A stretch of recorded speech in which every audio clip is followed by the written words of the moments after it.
Film yang usianya udah 20 tahun lebih pasti banyak yang sudah nggak relevan. Tetapi bukan tanpa alasan, orang-orang sampai hari ini sangat menyukai Fight Club. Menurut gua, Fight Club ini lebih dari sekedar film. Film ini lebih dari sekumpulan pria yang saling pukul-pukulan. Film ini bisa menjadi pengingat ke generasi kita akan tujuan dasar kehidupan seorang manusia, terutama pria. Gentlemen, welcome to Fight Club. The first rule of Fight Club is you do not talk about Fight Club. Di awal film kita diperkenalkan dengan karakter utama yang disebut dengan panggilan narator yang sedang diikat di tempat yang penuh dengan bom dalam sebuah kegerakan revolusi. Kenapa bisa sampai di sana? Baik, kita akan memulai dengan flashback yang jauh menuju hari biasa sang narator. Hari biasa berarti hari 9 to 5 di mana hari-hari berlalu tanpa ada alasan dan tujuan. Sama seperti kebanyakan pekerja zaman sekarang, si narator adalah seorang pria yang kebanyakan minum dan susah tidur. Ya, hampir gak ada bedanya lah dengan pria-pria yang terjebak rat race, dan dia terjebak di satu-satunya passion dia, yaitu adalah mengumpulkan furnitur dari IKEA. Karena kesulitan tidur, sang narator tidak pernah bangun sepenuhnya atau tidur sepenuhnya. Jadi tubuhnya gak pernah istirahat. Karena itu dia pun mencari solusi dengan pergi ke tempat-tempat yang suram, seperti grup-grup penguatan pasca operasi dan sejenisnya. Lah, ngapain ke tempat-tempat yang suram? Karena dia ingin membandingkan dirinya dengan orang lain, dan dengan kesana dia jadi merasa lebih baik. Juga untuk membuat koneksi atau hubungan dengan orang lain yang gak pernah dia rasakan sebelumnya. Salah satu orang yang ditemui di awal film adalah Bob. Nah, Bob ini takut dia kehilangan maskulinitasnya. Bob adalah korban kanker testis yang menyebabkan tubuhnya gak kekontrol. Hormonnya sudah berubah dari testosteron menjadi estrogen. Anak-anaknya pun udah gak respect lagi sama Bob. Menurutnya kehidupannya udah kehilangan makna lah. Sisi perasa sang narator pun muncul. Dan dia akhirnya bisa menangis di situ. Dia pun lama-kelamaan ketagihan pergi ke sana, karena dia tidak pernah merasakan koneksi ini dimanapun. Ketika di pekerjaannya, orang-orang tidak bisa saling terhubung secara emosional. Hanya di sanalah di mana penderitaan ada, orang-orang bisa terhubung. Namun apa yang membuat para pria ini menjadi sangat lemah? Kenapa maskulinitas di kehidupan para pria-pria ini seakan-akan hilang? Untuk mengetahui jawabannya, kita harus melihat ke kelanjutan cerita sang narator.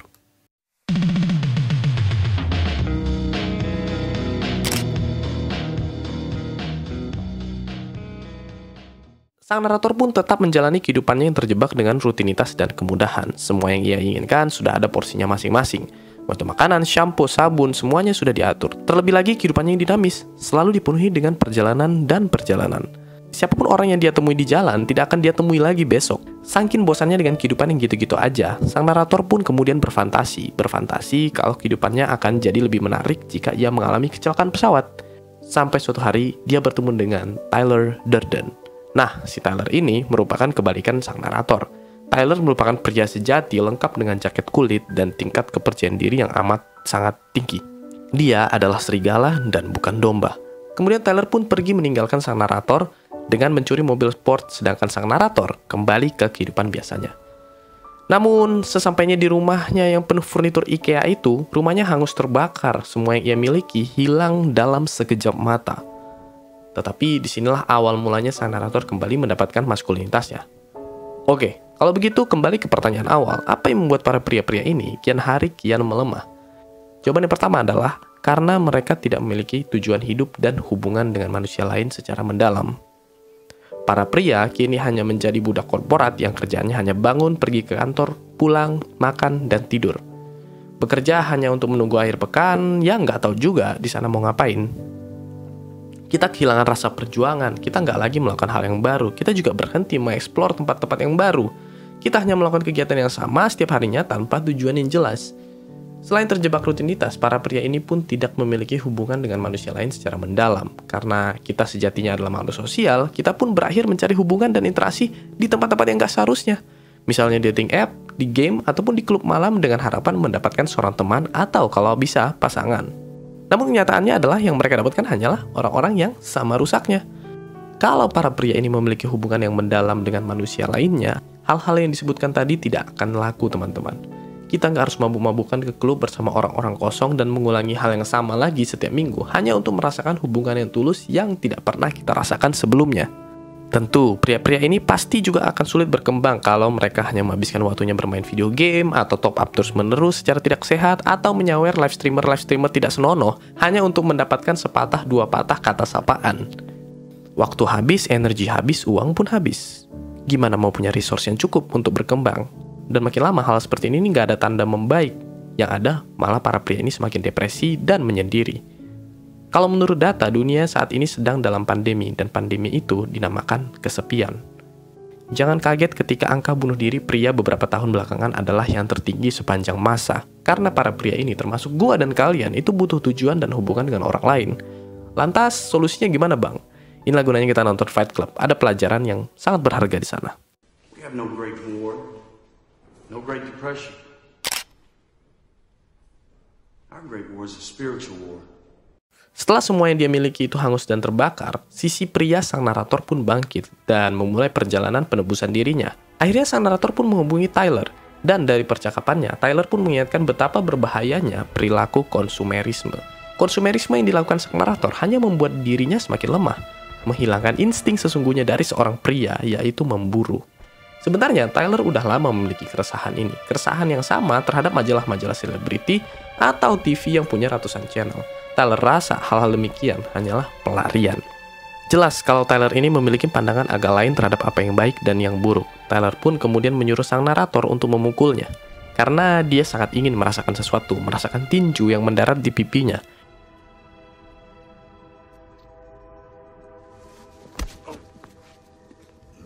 Dia ingin merasakan momen dan melampiaskan maskulinitasnya. Dengan berantem, mereka merasa lebih hidup. Dan sehabis berantem, mereka pun pulang ke rumah Tyler, yang merupakan rumah tua yang sangat menjijikkan dan tidak layak untuk ditinggali. Untuk apa? Untuk menghancurkan kenyamanan sang narator. Kalau kata Tyler, apa yang lu miliki akhirnya akan memiliki lu. Dan setelah sebulan, sang narator pun tidak lagi merindukan nonton TV dan barang-barang yang dia miliki sebelumnya. Dia sekarang menikmati berada di luar zona nyaman. Dia menjadi lebih pede dan juga agresif. Sampai-sampai sekarang banyak pria yang berkumpul saling berantem satu sama lain karena mereka pun ingin merasakan energi maskulinitas yang dirasakan Tyler dan sang narator. Dan semakin hari jumlah para pria-pria ini semakin banyak.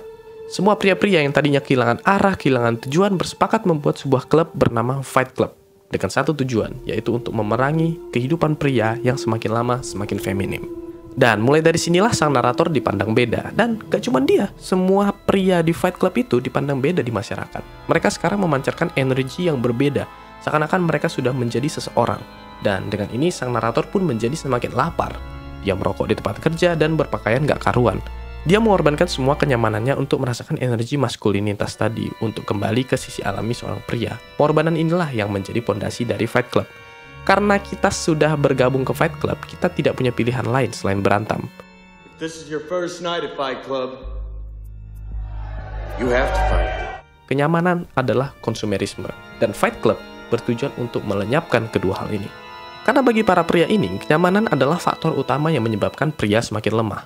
Dan bagi sang narator, penyebab kenyamanannya adalah pekerjaan 9 to 5-nya. Jadinya, untuk menjauhkan diri dari pekerjaan tersebut, sang narator dan Tyler pun mulai membuat sabun. Iya, sabun. Intinya mereka mau sang narator lepas dari pekerjaannya lah. Jadinya mereka kemudian mengambil sampah berupa lemak manusia yang merupakan hasil dari sedot lemak. Dan dalam proses pembuatan sabunnya, Tyler menabur lye ke tangan sang narator yang membuat sang narator merasakan kebakaran di tangannya. Tyler pun bernarasi seberapa banyak kenyamanan yang ia siap korbankan demi masa depannya. Karena tanpa rasa sakit dan pengorbanan, kita tidak akan punya apa-apa. Dan ketika kita tidak punya apa-apa, kita bisa melakukan segalanya. Sang narator pun harus menerima rasa sakit itu sebelum Tyler memberikannya cuka untuk menghilangkan rasa sakit tersebut. Sama seperti kita cenderung menghindari rasa sakit. Masalahnya adalah kalau kita lari dari rasa sakit, kita berarti lari dari salah satu tahapan hidup. Kita pasti suatu hari akan merasakan sakit, teman-teman. Dan sama seperti kita, sang narator pun awalnya melakukan segala yang dia bisa untuk kabur dari rasa sakit itu. Tyler sendiri pun bilang, ini adalah momen terbaik dalam hidupmu, karena ketika kita berada dalam titik terendah dalam hidup, satu-satunya jalan adalah ke atas. Setelah momen itu, satu hal yang pasti, sang narator sudah berubah. Contohnya pas tempat kerja, sang narator pun sudah berani mengancam bosnya ketika bosnya menciduk dia ngeprint kertas Fight Club. Karena sekarang dia tidak takut lagi dengan bosnya. Tetapi sekarang bukan hanya sang narator yang melihat dirinya sendiri seperti itu. Orang-orang di sekitarnya pun memandang dia sebagai sosok yang hebat. Jadi jelas kalau Fight Club ini mengeluarkan sisi yang lain dari para pria-pria ini. Dan inilah yang membuat Tyler memulai sebuah gerakan. Katanya, kita di generasi sekarang bekerja di pekerjaan yang kita tidak suka untuk membeli barang yang kita tidak butuhkan dengan uang yang tidak kita miliki hanya untuk membuat kagum orang yang tidak kita suka. Tapi inti dari gerakan itu sebenarnya adalah para pria di semua daerah harus merasakan ketidaknyamanan dan mengembalikan insting mula-mula seorang pria. Untuk itu, setiap dari anggota Fight Club diberi PR. Contohnya, berantem dengan orang random di pinggir jalan, atau menghancurkan toko-toko komputer, memukul mobil, dan melakukan kegiatan merusak sejenisnya. Membuat sang narator dan Tyler pun semakin dekat ke tujuan mereka, yaitu membuat para pria lemah ini berubah. That what a man looks like? Self-improvement is masturbation. Now self-destruction. Tyler mengatakan bahwa self-improvement itu gak ada gunanya. Self-improvement tentu membuat kita lebih berkembang dari hari kemarin. Rumah kita bisa semakin besar, tubuh kita semakin kuat, uang kita pun bisa semakin banyak. Tapi apa gunanya kita terus-terusan ingin membuat diri kita lebih baik? Kenapa kita gak bahagia dan puas aja dengan apa yang kita punya? Kita jadinya membuat identitas baru. Kita menilai orang berdasarkan seberapa banyak uang yang dia miliki atau status sosialnya. Menurut Tyler, hal-hal seperti ini harus segera dibasmi. Atau kalau mengutip langsung dari dia, lu bukan pekerjaan lu bukan banyak uang yang lu miliki di bank, lu bukan mobil yang lu bawa, dan lu bukan isi dompet lu.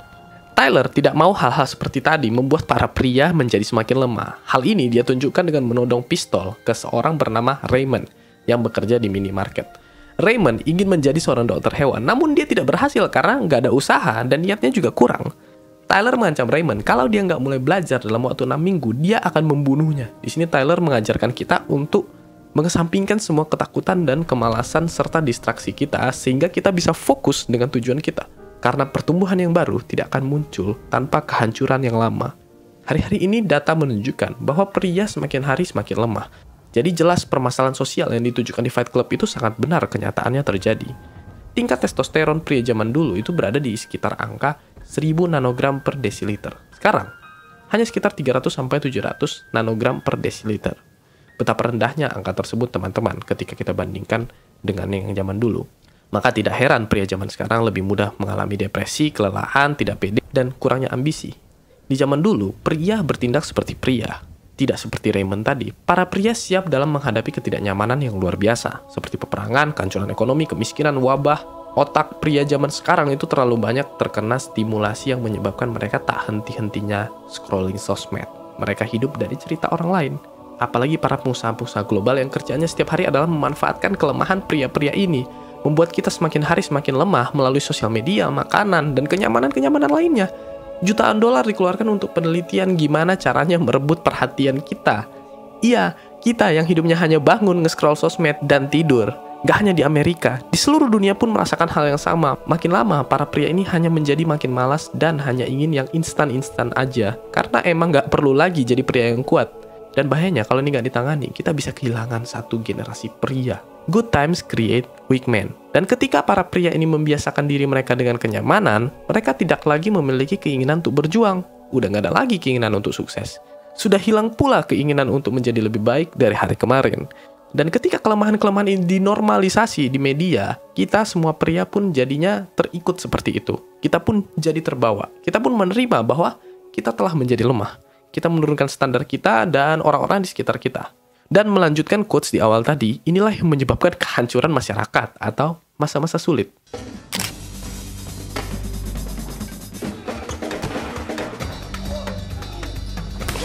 Kehancuran masyarakat ini pun nampak di Fight Club, yang makin lama makin radikal. Dan persaudaraan mereka semakin solid. Mereka yang ingin bekerja di internal Fight Club harus menahan rasa ketidaknyamanan yang tinggi. Harus berada di luar selama 3 hari tanpa makanan, minuman, ataupun tempat berteduh. Dan mereka juga senantiasa diteriaki bahwa mereka tidak diinginkan. Tes ini dirancang untuk menyaring yang lemah dan yang bisa menahan rasa sakit. Setelah mereka lolos dari tes ini pun, mereka harus mencukur rambutnya, memakai pakaian hitam yang sama, dan menghilangkan nama mereka. Walaupun dengan embel-embel menghilangkan konsumerisme, para pria ini sebenarnya dihancurkan individualitasnya dan diarahkan menjadi satu grup yang solid. Para pria ini pun kemudian bekerja kasar sambil diteriaki bahwa mereka itu tidak spesial dan tidak perlu waktu lama sampai hasilnya kelihatan. Di malam hari mereka menonton televisi yang menyiarkan kelakuan mereka berupa vandalisme. Karena sekarang Fight Club bukan hanya tentang ide menantang batasan-batasan masyarakat terhadap pria.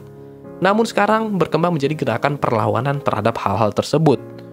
Tensi semakin tinggi bisa kita lihat waktu scene mobil di mana sang narator berbicara dengan Tyler tentang Project Mayhem.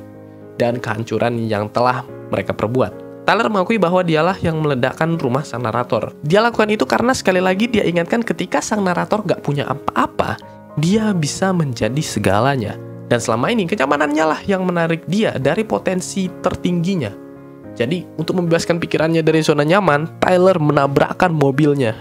Ketika sang narator bangun, yang dia temukan adalah para pria yang membuat sabun dan bekerja non-stop dengan tujuan balas dendam kepada mereka yang merancang sistem di dunia ini. Sistem yang di sanalah dimulai kehancuran masyarakat.